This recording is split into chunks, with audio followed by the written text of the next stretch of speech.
बरेली स्थित IVRI यानी भारतीय पशु अनुसंधान केंद्र के प्रेक्षागृह में गुरुवार को बरेली, आगरा और अलीगढ़ मंडल के किसानों के लिए रबी उत्पादकता गोष्ठी का आयोजन किया गया, जिसमें उत्तर प्रदेश के कृषि मंत्री सूर्य प्रताप शाही बतौर मुख्य अतिथि शामिल हुए।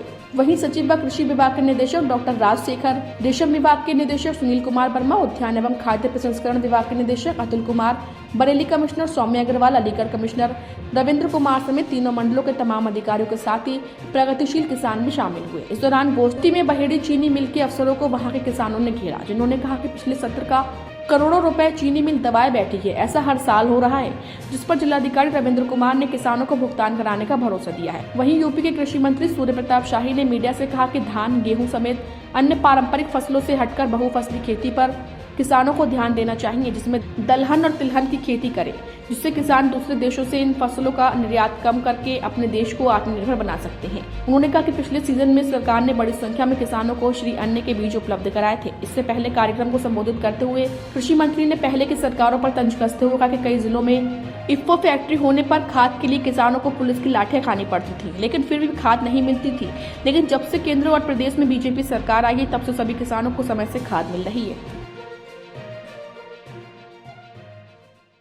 अपने खेतों की जो फसल लगाना है, चाहे वो गेहूं हो, जौ हो, मटर हो, चना हो, सरसों हो, जो भी फसलें हैं उनको जल्दी लगाएं। और इस समय के शीतकालीन गन्ने के साथ साथ जो है वो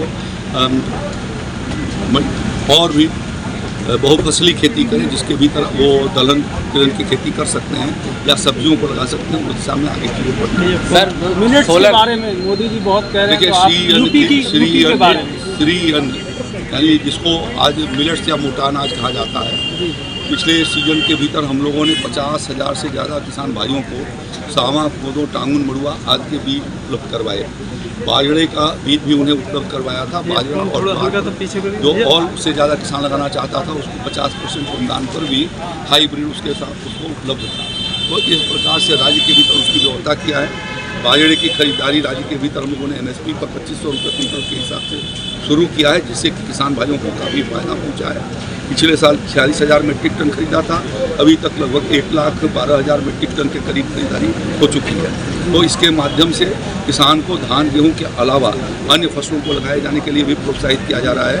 और कुछ डेडिकेटेड FPO हैं जो श्री अन्न की खेती कर रहे हैं और उसकी वो बीज सुलभ करा रहे हैं या मार्केटिंग कर रहे हैं। तो उन किसान भाइयों को हम लोगों ने तय किया है कि उसमें से जो मानक को पूरा करते हैं उनको हम प्रोसेसिंग सेंटर के रूप में भी लगभग 45 लाख रुपए का क्रमशः उनको हम दान देंगे, जिससे फूड प्रोसेसिंग की समस्या का और मार्केटिंग की समस्या का समाधान हो सके।